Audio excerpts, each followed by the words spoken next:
Hello students, এডুমন্ত্র YouTube চ্যানেলের আরো একটা ইনফরমেটিভ সেশনে তোমাদেরকে মোস্ট ওয়েলকাম। সম্প্রতি WBCS 2023 মেন্স কিন্তু হয়ে গেল, সামনেই তোমাদের আসতে চলেছে মিসলেনিয়াস এক্সাম। আর এই মিসলেনিয়াসে তোমরা যদি জিওগ্রাফির কোশ্চেন দেখো তাহলে দেখবে যে সেখানে ইন্ডিয়ান জিওগ্রাফির উপর থেকে যেমন কোশ্চেন হয় তার সাথে সাথে কিন্তু ওয়ার্ল্ডের জিওগ্রাফির বিভিন্ন জিনিস নিয়েও তোমাদেরকে কোশ্চেন করা হয়ে থাকে। এবং সেখানে তোমরা খেয়াল করলে দেখবে যে ওয়ার্ল্ডের যে বিভিন্ন ইম্পর্টেন্ট মাউন্টেন রয়েছে, ইম্পর্টেন্ট স্ট্রেট রয়েছে, গালফ রয়েছে, পেনিনসুলা রয়েছে, সেই সমস্তগুলো থেকে তোমাকে ইনফরমেটিভ কোশ্চেনই জিজ্ঞেস করা হয়। বা ধরো ডেজার্ট, হট ডেজার্ট কোথায় রয়েছে, কোল্ড ডেজার্ট কোন কান্ট্রিতে বা কোন কন্টিনেন্টে সেগুলো রয়েছে, সেই সমস্তগুলো থেকে কোশ্চেন হয়।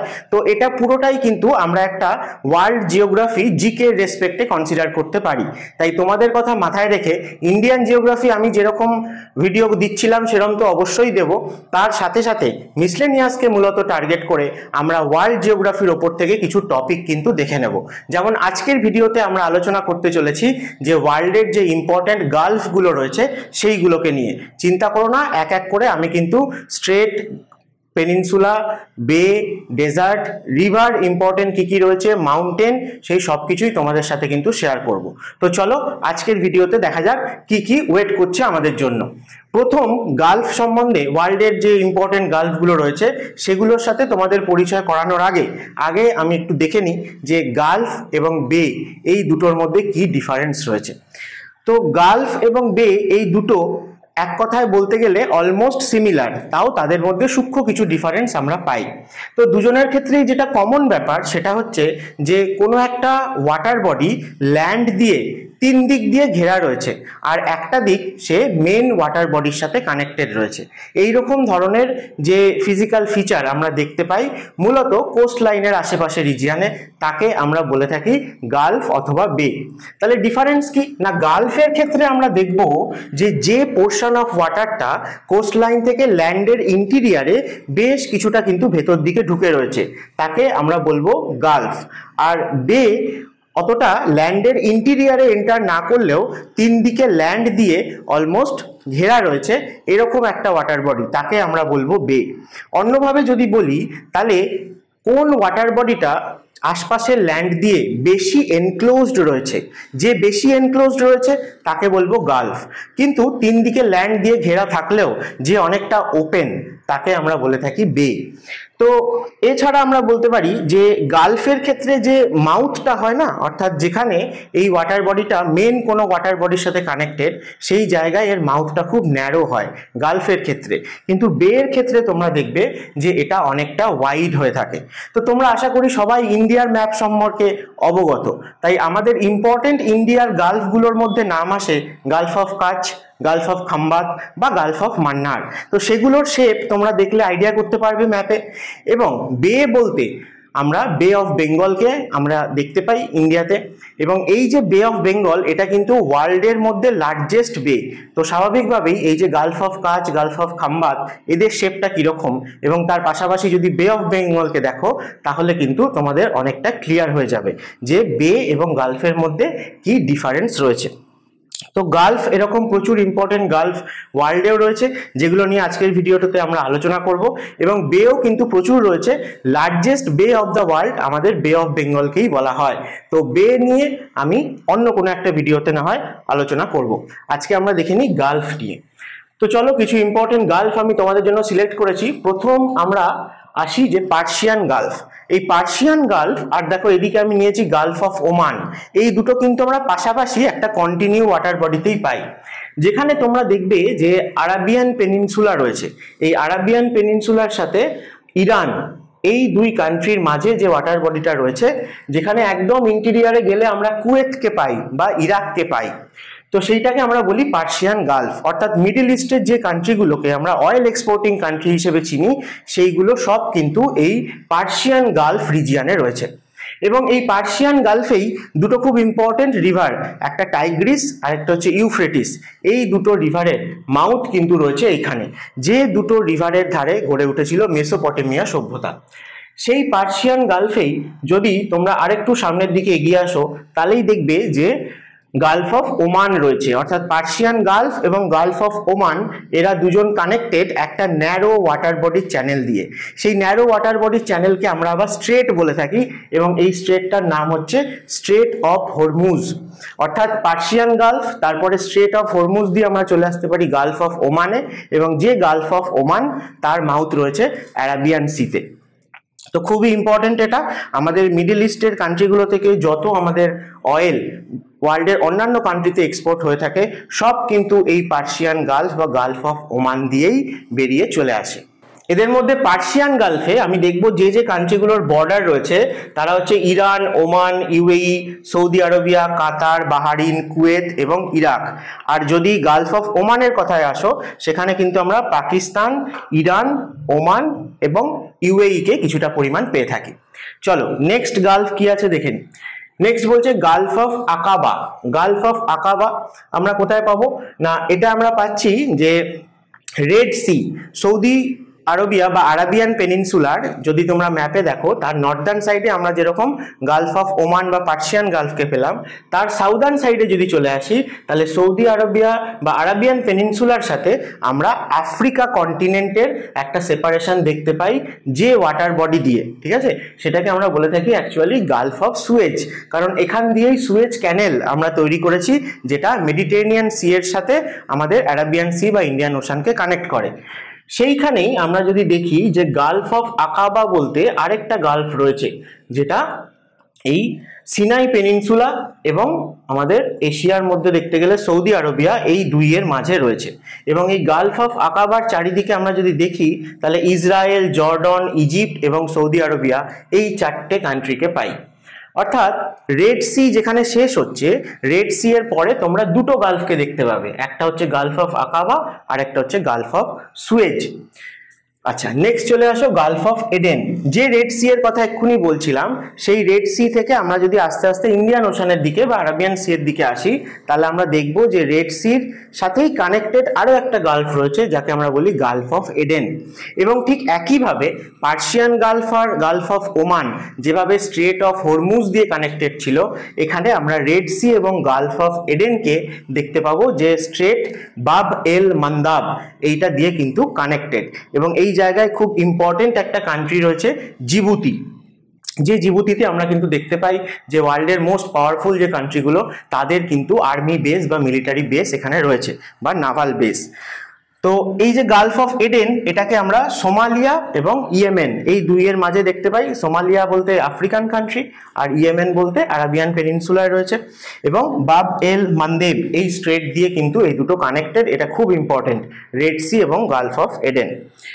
তো এখান দিয়েই আমরা বলতে পারি যে এই রেড সি এর ভেতর দিয়েই আমরা কিন্তু একদিকে যেমন মেডিটেরিয়ান সি এর সাথে কানেক্ট করতে পারছি, অন্যদিকে গালফ অফ আকাবা এই দিকেও দিয়েও আমরা কিন্তু এশিয়ারই আরো ইন্টেরিয়ারে ঢুকতে পারছি। আচ্ছা তারপরে চলো, তারপরে দেখো আমাদের ইন্ডিয়ার কথায় চলে এসছে গালফ অফ কাচ। গালফ অফ কাচ আর গালফ অফ খাম্বাত এই দুটোই গুজরাটে রয়েছে। তো তোমাদের ভালো করে গুজরাটের ম্যাপ সম্বন্ধে আইডিয়া থাকা দরকার যে এইগুলোকে আমরা বলি পেনিনসুলা। একটা হচ্ছে সৌরাষ্ট্র পেনিনসুলা বা কাথিয়াওয়াড় পেনিনসুলা, আরেকটাকে আমরা বলি কাচ পেনিনসুলা। এই কাচ আর কাথিয়াওয়াড় এই দুই পেনিনসুলার মাঝে আছে গালফ অফ কাচ। গুজরাটের যে একমাত্র মেজর পোর্ট নিউ কান্ডালা সেটা কিন্তু এই গালফ অফ কাছে রয়েছে।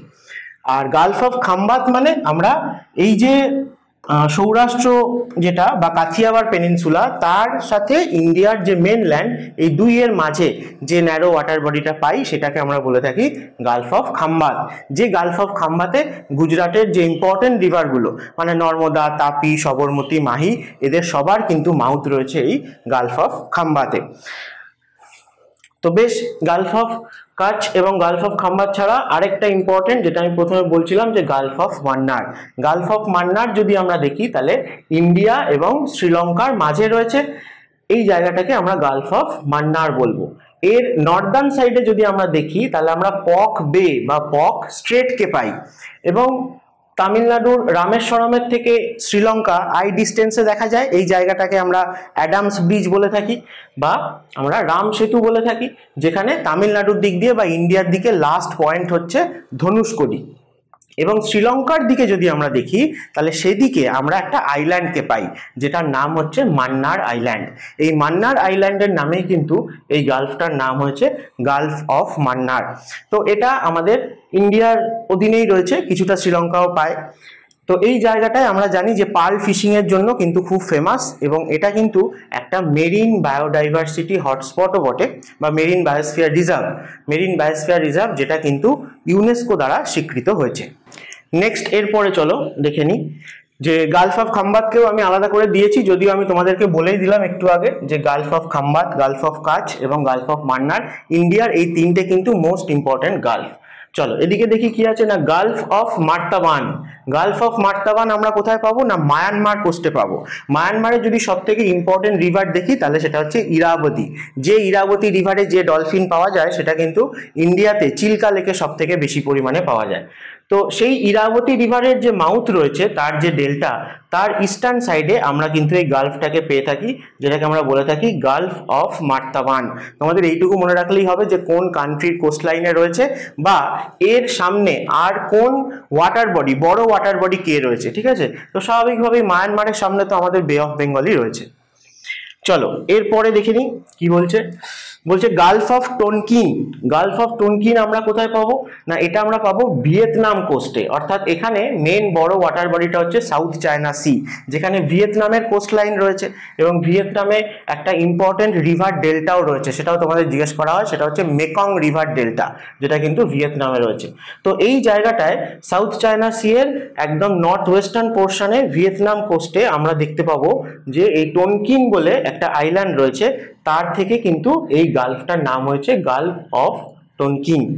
এবং এখানে রেড রিভার ইম্পর্টেন্ট, বা আমি যেটা বললাম মেকং রিভার, তাদের কিন্তু ডেল্টা বা তাদের মাউথ কিন্তু আমরা এই রিজিয়নটায় পেয়ে থাকি। আচ্ছা, তারপরে এদিকে আছে গালফ অফ থাইল্যান্ড। থাইল্যান্ড কোথায় আছে তোমরা জানো, আমরা যে সাউথ ইস্ট এশিয়ার নেশনস গুলো যেগুলোকে বলি, সেই জায়গায় একটা এরকম ন্যারো স্ট্রিপ অফ ল্যান্ডমাসও রয়েছে, এবং এর ইস্টার্ন সাইডে তোমরা দেখবে যে এই যে ভিয়েতনাম, হ্যানয়, কাম্বোডিয়া এরা রয়েছে। ঠিক আছে, তো এই কাম্বোডিয়া, ভিয়েতনাম এবং থাইল্যান্ড এই দুইয়ের মাঝে যে গালফটা ক্রিয়েট হয়েছে এটাকেই আমরা বলি গালফ অফ থাইল্যান্ড। এবং এই গালফ অফ থাইল্যান্ডেরও যদি আমরা মাউথ দেখি কোন বড় ওয়াটার বডির দিকে, তাহলে সেটা হচ্ছে সাউথ চায়না সি। তো এই গালফ অফ থাইল্যান্ড যেটা, সেটায় কোস্ট লাইন রয়েছে, মানে কোন কোন কান্ট্রি দিয়ে ঘিরে রেখেছে এই গালফটাকে, তার মধ্যে আসে কাম্বোডিয়া, থাইল্যান্ড এবং ভিয়েতনাম। এটাও কিন্তু খুব ইম্পর্টেন্ট গালফ, তোমাদের পরীক্ষায় আসার মতো। আচ্ছা, নেক্সট আরো গালফের প্রসঙ্গে যাওয়ার আগে তোমাদের বলে দিই যে WBCS 2024-এর জন্য নতুন ব্যাচ কিন্তু এডুমান্থে অলরেডি শুরু হয়ে গেছে। তাই তোমরা যারা যারা 2024-এর সিরিয়াস অ্যাসপিরেন্ট WBCS এ বসতে চাও, তারা কিন্তু আর দেরি করো না, যত শীঘ্র পারো এডুমান্ত্রা জয়েন করে যাও, এবং একদম প্রথম থেকে, একদম বেসিক থেকে কনসেপচুয়ালি সবকটা ক্লাস তোমরা রেগুলারলি করো। তাই আর দেরি করো না, কন্ট্যাক্ট করো আমাদের এই দেওয়া নাম্বারে। আর তার সাথে বলি যে মিসলেনিয়াস পরীক্ষার আর বেশি দিন বাকি নেই, তাই একদম ফাইনাল প্রিপারেশন তোমাদের সেই সময় চলে এসছে। তো নিজেদেরকে আরেকবার ঝালাই করে নেওয়ার জন্য এডুমান্ত্রার তরফ থেকে তোমাদেরকে 10টা মক অফার করা হচ্ছে মাত্র 299-এ। তো তোমরা যদি কেউ ইন্টারেস্টেড থাকো তাহলে এই নাম্বারে কল করে বাকি ডিটেলস জেনে নিও। চলো আমরা যাই আমাদের টপিকে। আচ্ছা, Gulf of Bothnia. Gulf of Bothnia আমরা কোথায় পাবো না এটা হচ্ছে বাল্টিক সি। বাল্টিক সি থেকে একটা মানে এই গালফটা ক্রিয়েট হয়েছে, এবং কোন কোন কান্ট্রির মাঝে রয়েছে যদি দেখি তাহলে সুইডেন আর ফিনল্যান্ড। সুইডেন আর ফিনল্যান্ড এই দুইয়ের মাঝে রয়েছে গালফ অফ বোথনিয়া, এবং গালফ অফ বোথনিয়ার মাউথ কোথায় রয়েছে না বাল্টিক সিতে রয়েছে। ঠিক আছে, এগুলো অনেকটা আর্কটিক রিজিয়নের কাছাকাছি আমরা চলে গেছি। আচ্ছা, তারপরে হচ্ছে গালফ অফ কার্পেন্টারিয়া। গালফ অফ কার্পেন্টারিয়া আমরা কোথায় পাবো না অস্ট্রেলিয়ার নর্দার্ন সাইডে। অস্ট্রেলিয়ার নর্দার্ন সাইডে যদি আমরা দেখি, এখানে প্রচুর স্ট্রেট বা প্রচুর ছোট ছোট গালফ পাওয়া যায়, তার মধ্যে একটা ইম্পর্টেন্ট হচ্ছে এই গালফ অফ কার্পেন্টারিয়া। এটাকে আমরা নর্দার্ন অস্ট্রেলিয়াতে পাই, আরো ভালোভাবে বলতে গেলে পাপুয়া নিউগিনির সাথে এবং অস্ট্রেলিয়া এই দুইয়ের মাঝে, পাপুয়া নিউগিনি এবং অস্ট্রেলিয়া এই দুইয়ের মাঝে কিন্তু আমরা এই গালফটাকে পাবো। আচ্ছা, তারপরে কি আছে গালফ অফ ফিনল্যান্ড, খুব ইম্পর্টেন্ট গালফ অফ ফিনল্যান্ড। তো স্বাভাবিকভাবেই আমরা ফিনল্যান্ডের কোস্টেই পাবো, সাউদার্ন কোস্ট অফ ফিনল্যান্ড এবং এস্টোনিয়া। ফিনল্যান্ড এবং এস্টোনিয়া এই দুটো কান্ট্রির মধ্যে কিন্তু এই গালফ অফ ফিনল্যান্ড রয়েছে, এমনকি গালফ অফ ফিনল্যান্ডেরও মাউথ রয়েছে কিন্তু সেই বাল্টিক সিতে। আচ্ছা, গালফ অফ রিগা এটাও আমরা এই রিজিয়নেই পাবো। তাহলে দেখো বাল্টিক সি কে বেস করে আমরা কিন্তু তিনটে গালফকে পাচ্ছি, গালফ অফ ফিনল্যান্ড পাচ্ছি, গালফ অফ রিগা পাচ্ছি এবং এর আগে গালফ অফ বোথনিয়ার কথা বলেছিলাম। এই তিনটে গালফ তাহলে বাল্টিক সি থেকেই তৈরি হয়েছে, তিনটে আলাদা আলাদা ল্যান্ডমাসের মধ্যে ইন্টেরিয়ারে চলে গেছে। তাহলে এটা লাটভিয়া এবং এস্টোনিয়া এই দুইয়ের মাঝে আমরা গালফ অফ রিগাকে পাবো এবং সেইটা বাল্টিক সি এর সাথে কানেক্টেড ইডবে বলে একটা স্ট্রেট দিয়ে। তো চিন্তা করো না, এই স্ট্রেটগুলো যেগুলো ইম্পর্টেন্ট সেগুলো নিয়ে আমি তোমাদের সামনে আলাদা একটা ভিডিও করব। আচ্ছা, তারপর বলছে গালফ অফ গিনি। গিনি কোথায় রয়েছে আর নিউ গিনি কোথায় রয়েছে, দুটো খুব ইম্পর্টেন্ট, ঠিক আছে। পাপুয়া নিউ গিনি এটা কিন্তু আমরা অস্ট্রেলিয়ার নর্দার্ন সাইডে পাই বা একটু নর্থ ইস্টার্ন সাইডে পাই। আর গালফ অফ গিনি, যে গিনি এই রিজিয়নটা কিন্তু আমরা যদি দেখি তাহলে নর্থ ওয়েস্টার্ন আফ্রিকাতে পেয়ে থাকি, ঠিক আছে। সেই জায়গাতে আমরা দেখবো যে আইভরি কোস্ট, ঘানা এই যে কান্ট্রিগুলো রয়েছে সেই জায়গাতে যে গালফটা ক্রিয়েট হয়েছে তাকে আমরা বলি গালফ অফ গিনি। তাহলে গালফ অফ গিনি স্বাভাবিকভাবেই এটা আটলান্টিক ওশানে রয়েছে এবং ট্রপিক্যাল আটলান্টিক ওশানের নর্থ ইস্টার্ন সাইডে বলেছে। আমি তোমাদের আফ্রিকার রেসপেক্টে বলেছিলাম যে আফ্রিকার নর্থ ওয়েস্টার্ন পোর্শনে আমরা এটাকে দেখতে পাই। এবং খুব খুব ইম্পর্টেন্ট পয়েন্ট যেটা গালফ অফ গিনি সম্বন্ধে, সেটা হচ্ছে আমাদের যে প্রাইম মেরিডিয়ান অর্থাৎ গ্রিনিচ মিন টাইম বা 0 ডিগ্রি লঙ্গিটিউড যাকে আমরা বলে থাকি, সেই 0 ডিগ্রি লঙ্গিটিউড এবং তার সাথে 0 ডিগ্রি ল্যাটিটিউড অর্থাৎ যাকে আমরা ইকুয়েটার বা নিরক্ষরেখা বলে থাকি, এই দুটোর ইন্টারসেকশন কিন্তু আমরা দেখতে পাই এই গালফ অফ গিনিতে। তাকে বললাম 0 degree Latitude and 0 degree longitude অর্থাৎ ইকুয়েটার এবং প্রাইম মেরিডিয়ান এই দুটোর ইন্টারসেকশন কোথায় হয়েছে না এই গালফ অফ গিনি রিজিয়নে এই দুটোর ইন্টারসেকশন রয়েছে, ঠিক আছে। আচ্ছা, এদিকে কি আছে গালফ অফ গেবস। গালফ অফ গেবস আমরা কোথায় পাই না মেডিটেরিয়ান সিতে টিউনিশিয়া কোস্টে, ঠিক আছে। টিউনিশিয়া কোস্টে আমরা গালফ অফ গেবসকে পেয়ে থাকি। এর পরের গালফ দেখি, এরপরে বলছে গালফ অফ মেক্সিকো, ঠিক আছে। গালফ অফ মেক্সিকো খুব ইম্পর্টেন্ট, কারণ ওয়ার্ল্ডের লার্জেস্ট গালফ কোনটা এই কোশ্চেনটা তোমার যদি করা হয় তো এটা সবার পার্সপেক্টিভ থেকেই আসে, সেটা তুমি গালফ বলো বা তুমি বে বলো বা মাউন্টেন বলো, সবার প্রসঙ্গে এই লার্জেস্ট হাইয়েস্ট এই কোশ্চেনগুলো চলে আসে। তাহলে largest Gulf of the world সেটা হচ্ছে গালফ অফ মেক্সিকো। তাহলে বুঝতেই পারছো মেক্সিকোর কোস্টলাইনে আছে এবং কিছুটা আমাদের ইউনাইটেড স্টেটস অফ আমেরিকাও আছে। তাহলে ইউনাইটেড স্টেটস আর মেক্সিকোর কোস্টলাইন পাই। আর গালফ অফ মেক্সিকোর একদম সামনের দিকে রয়েছে আমাদের কিউবা, অর্থাৎ যেগুলোকে তোমরা ওয়েস্ট ইন্ডিজ বা ক্যারিবিয়ান আইল্যান্ড বলো, সেখান থেকে কিউবা রয়েছে এর সব থেকে সামনে। এছাড়াও আরো ইম্পর্টেন্ট অনেক কোশ্চেন গালফ অফ মেক্সিকো থেকে হয়ে থাকে, সেটা হচ্ছে ফ্লোরিডা। এই যে ফ্লোরিডা যে ইউএসএ টেরিটরি এখন, তো এই গালফ অফ মেক্সিকোর যে মাউথ রয়েছে কোথায় রয়েছে আটলান্টিক ওশানে রয়েছে। তো গালফ অফ মেক্সিকোর যে মাউথ সেই জায়গায় আমরা দুটো স্ট্রেট বা চ্যানেলকে পেয়ে থাকি, একটা হচ্ছে ফ্লোরিডা এবং কিউবার মাঝে স্ট্রেট অফ ফ্লোরিডা, আর একটা হচ্ছে কিউবা এবং মেক্সিকোর মাঝে ইউকাটান চ্যানেল বা ইউকাটান স্ট্রেট। এই দুটো স্ট্রেটের মাধ্যমে কিন্তু গালফ অফ মেক্সিকো আটলান্টিক ওশানের সাথে কানেক্টেড এবং মেক্সিকো, ইউএসএ আর কিউবা এই কান্ট্রিগুলো ঘিরে রয়েছে এই গালফ অফ মেক্সিকোকে। আচ্ছা, তারপরে চলে আসি আমরা গালফ অফ আলাস্কা। তাহলে আলাস্কা ইউএসএ টেরিটরি, তোমরা জানো যে কানাডার আরো ওয়েস্টার্ন সাইডে গিয়ে রয়েছে এই আলাস্কা রিজিয়নটা। এই আলাস্কা রিজিয়নে যে গালফটা ক্রিয়েট হয়েছে সেটাকে আমরা গালফ অফ আলাস্কা বলে থাকি, যেটা প্যাসিফিক ওশানের একদম নর্দার্ন সাইডে গেলে আমরা দেখতে পাবো। তো সেই জায়গাটা মূলত স্নো কভার রিজিয়নই থাকে সারা বছর। আলাস্কা মানে বুঝতেই পারছো সাইবেরিয়া বা পোলার রিজিয়নের কাছাকাছি অনেকটা। তো এখানে প্রচুর গ্লেশিয়ার রয়েছে, যে গ্লেশিয়ারগুলো কিন্তু ফাইনালি মেল্ট করে তার যে ওয়াটারটা সেটা এই গালফ অফ আলাস্কায় চলে আসে এবং প্যাসিফিক ওশানের সাথে মিশে যায়। তাহলে গালফ অফ আলাস্কা নাম শুনে বোঝাই যাচ্ছে যে আলাস্কা রিজিয়নে রয়েছে। আচ্ছা, নেক্সট চলে আসো গালফ অফ পানামা। পানামাও তোমাদের কাছে খুব ইম্পর্টেন্ট একটা জিনিস, কারণ পানামা হচ্ছে example of isthmus, the best example of isthmus in the world. এটা হচ্ছে পানামা। তাহলে ইস্থেমাস কাকে বলে ছোট করে বলে দিই, যে একটা ন্যারো স্ট্রিপ অফ ল্যান্ড যেটা দুটো বড় ল্যান্ডমাসকে কানেক্ট করেছে। একটা ন্যারো স্ট্রিপ অফ ল্যান্ড যেটা দুটো বড় ল্যান্ডমাস, হিউজ ল্যান্ডমাসকে কানেক্ট করেছে, তাকে সেই ন্যারো স্ট্রিপ অফ ল্যান্ডমাসটাকে আমরা বলি ইস্থেমাস। তাহলে অন্যভাবে যদি ঘুরিয়ে বলা হয় যে একটা ন্যারো স্ট্রিপ অফ ল্যান্ড তার মানে সেপারেট করে রেখেছে আবার দুটো বড় ওয়াটার বডিকে, তাহলে সেই ক্ষেত্রেও কিন্তু তোমাদের জিজ্ঞেস করা হতে পারে। তাহলে এই পানামা সিটি বা পানামা যে কান্ট্রি, সেই তার যে লোকেশন, এই জায়গাতে এই ন্যারো স্ট্রিপ অফ ল্যান্ডটা যেটা তোমরা এখানে দেখছো, এটা গোটা নর্থ আমেরিকা কন্টিনেন্টের সাথে সাউথ আমেরিকা কন্টিনেন্টকে কানেক্ট করে রেখেছে এবং আটলান্টিক ওশানের সাথে প্যাসিফিক ওশানকে সেপারেট করে রেখেছে। ঠিক আছে, তাহলে পানামা খুবই ইম্পর্টেন্ট। পানামার এখানে আমরা ছোট যে গালফটা পেয়ে থাকি তাকে আমরা গালফ অফ পানামা বলি, কিন্তু পানামার নাম অ্যাকচুয়ালি আসে কিন্তু ইসথেমাস এই প্রসঙ্গে। ঠিক আছে, এবং পানামা ক্যানেলও আমরা ম্যানমেড ক্যানেল, সেটাও আমরা নতুন করে বিল্ড করেছি। যে পানামা ক্যানেল কাকে তাহলে কানেক্ট করবে না, স্বাভাবিকভাবেই আটলান্টিক এবং প্যাসিফিক ওশানকেই কানেক্ট করবে। ঠিক আছে, আচ্ছা, Gulf of Maine. Gulf of মেইনে এটা আমরা আটলান্টিক কোস্টে পাই, নর্থ মানে ইউএস এর একটু নর্দার্ন সাইডে যদি আমরা চলে যাই, তার ইস্ট কোস্টে, হ্যাঁ নর্থ ইস্ট কোস্টে আটলান্টিক ওশানের দিকে আমরা গালফ অফ মেইনেকে পেয়ে থাকি। ঠিক আছে, এটা তোমরা দেখবে যে নিউ ফাউন্ডল্যান্ড বলে যে আইল্যান্ডটা রয়েছে, ঠিক আছে, কানাডার, তার কিছুটা সাউদার্ন সাইডে আমরা গালফ অফ মেইনেকে পাই। শুধু মনে রাখো যে ইউএসএ এবং আটলান্টিক ওশানে এর মাউথ রয়েছে। আচ্ছা, তারপরে চলে আসি গালফ অফ ক্যালিফোর্নিয়া। ঠিক আছে, ক্যালিফোর্নিয়া ইউএস এর টেরিটরি, কিন্তু আমেরিকার এই ক্যালিফোর্নিয়ার সাথে আমরা মেক্সিকো কান্ট্রি, এই দুইয়ের মাঝে একটা এরকম লম্বা গালফকে দেখতে পাই, যাকে আমরা গালফ অফ ক্যালিফোর্নিয়া বলে থাকি। তাহলে ক্যালিফোর্নিয়া যে পার্টটা ল্যান্ডমাস, যেটা ইউএসএ, তার সাথে মেক্সিকো, এই দুইয়ের মাঝে রয়েছে গালফ অফ ক্যালিফোর্নিয়া। তাহলে তার mouth Gulf of California connected কোন ওশানের সাথে না, প্যাসিফিক ওশানের সাথে কানেক্টেড। আচ্ছা,